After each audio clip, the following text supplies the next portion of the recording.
everyone, it's Cirque, and today we're unboxing the September Book in a Bag subscription box from Books and Treasures.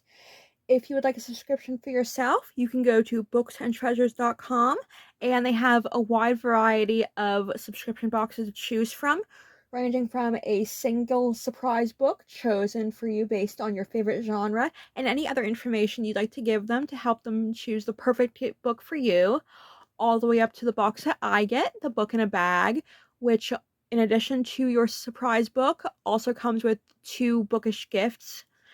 And every subscription box also comes with a personalized card from the curators, as well as a fun bookmark to use with your new novel. Or if surprises aren't your thing, they also have a shop that contains many used books, bookish gifts, or one-time gift boxes for either yourself or another bookworm in your life. But enough about that. Let's look at what we got for the month. Ooh, and it looks like we have some beautiful red paper. I guess we're going into fall, so that's the perfect color. And inside, oh, all right, the first thing that we received looks like some soap. It is apple soap, and it is made with olive oil. It is made for Books and Treasures by Forever Shine. So I will have a link to that shop in the description, along with any other fun links that you might need after watching this video. It's wrapped in plastic, so I'm going to try to open it, but I make no promises. It's nice soap. I don't think I've ever used olive oil soap before, but it makes the soap look very pretty. It's clear. Oh, I'm sorry for the ugly noise, but the plastic's hard to get into. Give me 1 second. There we go. Oh, all right. And, oh, okay, just touching it, I can get a little bit of soap residue on my fingers. So it smells beautiful. Oh, okay, yeah, that smells like a nice fall day. And like I said, it's clear. I can see my fingers right through it. So that'll be a fun little soap bar to use. And I'm sure you can use that as either bath soap or as hand soap when you wash your hands. But that's very beautiful. And Forever Shine has sent other gifts to Books and Treasures before, and they were very nice, so I'm sure this soap will be wonderful as well. I'll have to find some nice way to keep that safe until I'm ready to use it, since I had to destroy the packaging to get into it. But I do highly recommend them. And as with the past couple months, I'm assuming that the next gift is inside of our bag. So I'm just going to pull this off screen quick to take a look inside. All right, and I'm glad I did, because our second gift is from Dow Dazzling Creations. And every time we receive a gift from them, they usually send a discount code.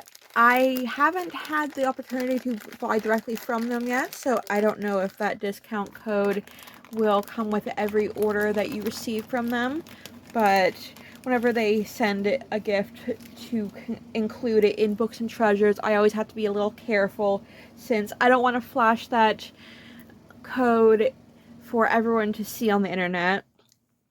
But it looks like this month is a nice little pouch.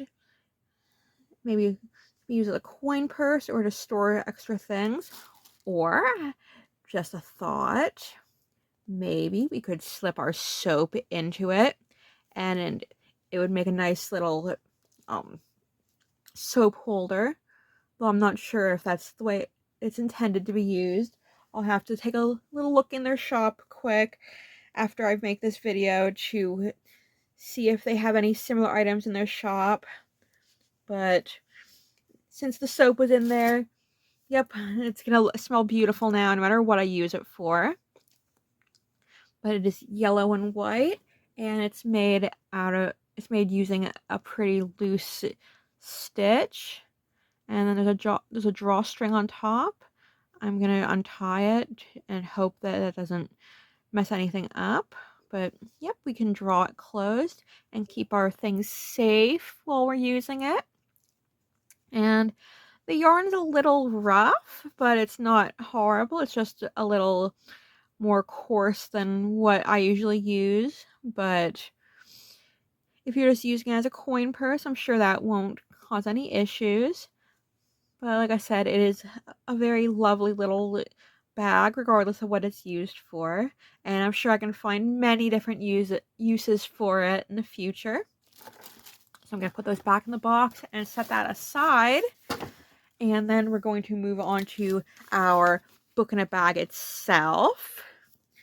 This month, the bag says the book is always better. And I can generally agree to that. There's a few movies that I enjoy, a few shows I enjoy that are based off of books, but for the most part, reading the book first tends to be the better option, since you usually get more details, and obviously reading the book is closer to the original intention than what adaptions usually end up being. But the bag has some nice mixed fonts.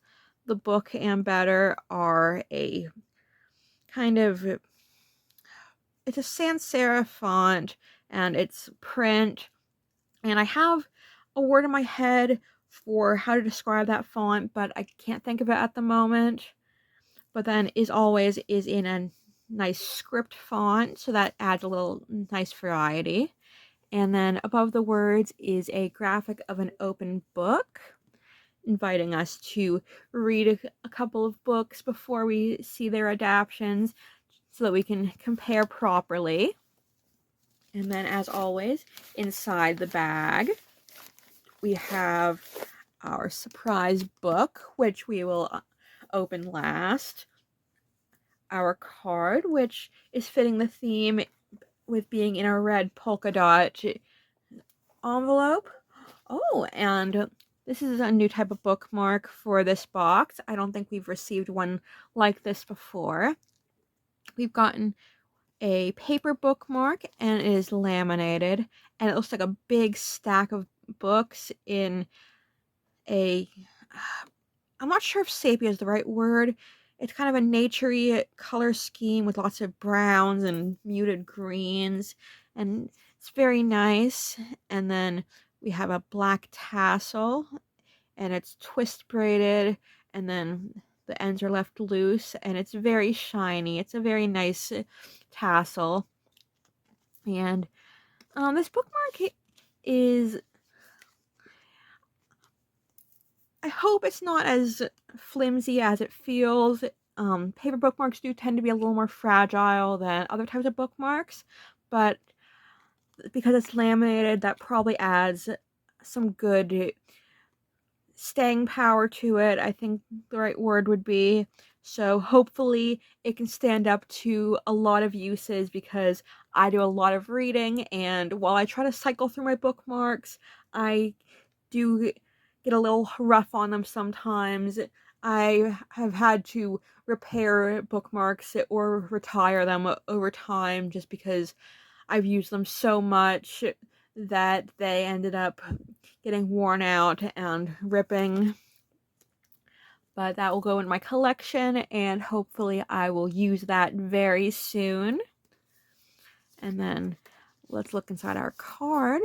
Oh, okay. So we have some nice rainbow hexagons, and some pinks on the bottom, and then some colors from all over the rainbow up above. And that's a very nice kind of honeycomb pattern. And then inside it says, September tries its best to have us forget summer. Bernard Williams. Finish out the summer with a good book. Happy reading, Sarah and Eric from Books and Treasures. So that's nice as always. I love getting my card from Sarah and Eric every month, and I hope to be getting that card from them for many months to come, because I just love getting my book in a box, or my book in a bag every month. And then let's tear into our book and see what we got. It's very thick. It feels like a paperback. So that's very exciting. And, ooh, black and red. Okay. So we have another more well-known author this month. We got The Rainmaker by John Grisham. And this looks like maybe one of his earlier books because he's specified to be author of The Chamber and the Firm, whereas I think with a more recent book, they would probably just have his name because if I recall, he is a pretty well-known author by this point. Even if you don't really know his books themselves, I'm pretty sure you've probably seen his name on bookstore shelves or on the bookshelves of family members. But let's see what The Rainmaker is about. He's a young lawyer who does yard work in exchange for rent. Then one little case begins to explode. It's summer in Memphis. The sweat is sticking to Rudy Baylard's shirt, and creditors are nipping at his heels. Once he had aspirations of breezing through law school and punching his ticket to a good life. Now he doesn't have a job or a prayer, except for one, an insurance dispute that leaves a family devastated and opens the door for a lawsuit if Rudy can find a way to file it. By the time Rudy gets to court, a heavyweight corporate defense team is there to meet him, and suddenly he's in over his head, plunged into a nightmare of lies and legal maneuvers. A case that started small is exploding into a thunderous million-dollar war of nerves, skill, and outright violence. A fight that could cost one young lawyer his life or turn him into the biggest rainmaker in the land. And then we have a quote from USA Today. The pace is fast, the characters quirky, and the results entertaining. Will be John Grisham's most popular novel since The Firm. And then the Los Angeles Times says, great fun to read. The complex plot is Grisham's major accomplishment. And oh wow, okay, so this book was only $8 when it came out, and a book this size at that price, I can imagine it being a little older, and the spine is well worn, so obviously whoever owned this book originally loved it a lot, or maybe it's been through multiple owners that enjoyed it. But as with last month, John Grisham doesn't usually fall under my radar. Legal dramas aren't really my thing, but this definitely sounds very exciting, so I'm more than happy to give this a shot and see whether it fancies me or not.